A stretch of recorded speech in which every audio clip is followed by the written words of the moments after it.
j'espère que tu vas bien. Aujourd'hui, on va te parler de 4 idées reçues sur la sexualité.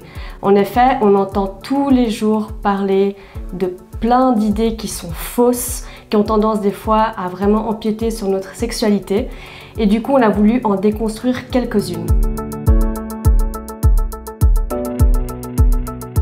On a tendance à penser qu'il faut faire l'amour très souvent dans le couple pour être épanoui.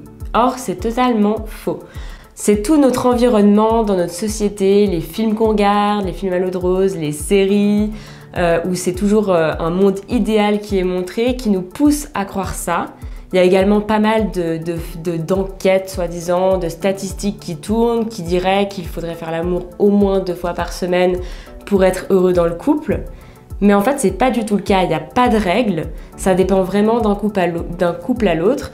Il faut vraiment surtout qu'il y ait un accord entre les 2 personnes, que le couple soit sur la même longueur d'onde par rapport à ça.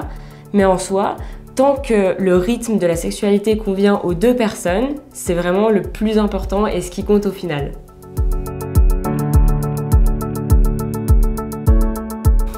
Plus le rapport dure et mieux c'est. Alors c'est faux une fois encore. Ce qu'il faut savoir, c'est que chaque individu et chaque couple a son propre rythme. Peut-être que des fois dans le couple, il y en a un qui voudra que ça s'éternise, l'autre pas, ou tout simplement, il y a des couples qui aiment quand ça dure longtemps et d'autres qui aiment que ce soit express. Il n'y a pas une bonne durée. D'ailleurs, le ou la bonne amante est celui ou celle qui arrive à être attentif au plaisir de l'autre, à vraiment s'adapter aux besoins de l'autre. Et encore une fois, comme on le dit constamment, il faut savoir aussi communiquer avec son partenaire pour savoir si justement on est sur la même longueur d'onde. Et puis voilà, savoir si c'est un problème ou pas et savoir du coup s'équilibrer. Il existe un cliché selon lequel les hommes auraient plus besoin de faire l'amour que les femmes. Encore une fois, c'est faux. C'est vraiment lié ce cliché à l'histoire. À l'époque, comme tu le sais, les femmes étaient vraiment considérées comme uniquement bonnes à faire des enfants. Super.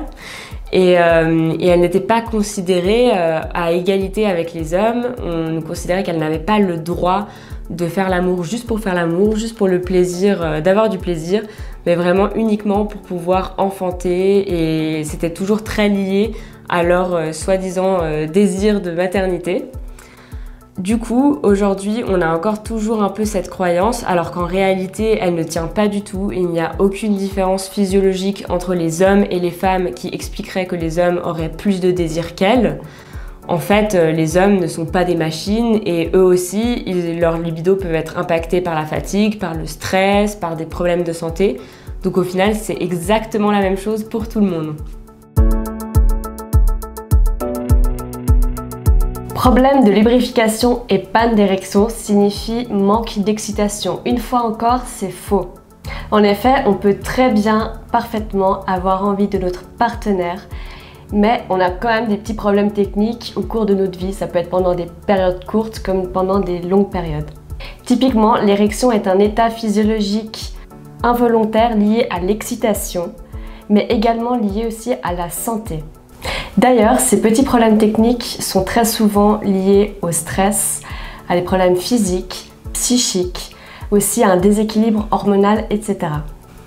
À présent, on va te donner 2 conseils. Le premier, c'est pour la personne qui a des problèmes de lubrification et d'érection, c'est que surtout, il ne faut pas t'en vouloir. Et surtout, au moment du passage à l'acte, il ne faut pas commencer à bloquer là-dessus et y penser, parce que plus tu y penses et plus tu bloques, donc c'est vraiment un cercle vicieux.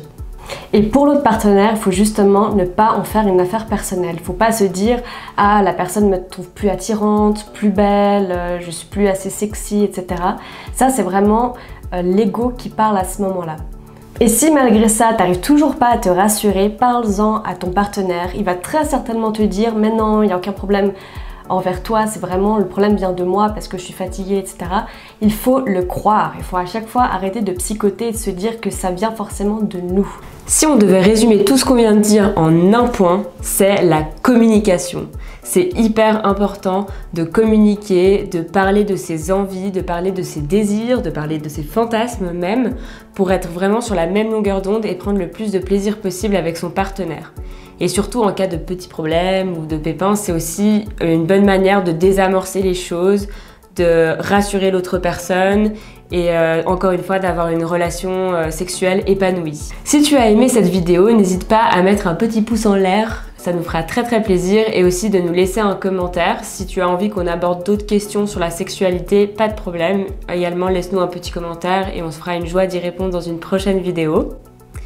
Si tu veux suivre toutes nos vidéos, n'hésite pas à t'abonner et surtout activer la petite cloche juste en dessous pour recevoir les notifications à chaque fois qu'une nouvelle vidéo est postée.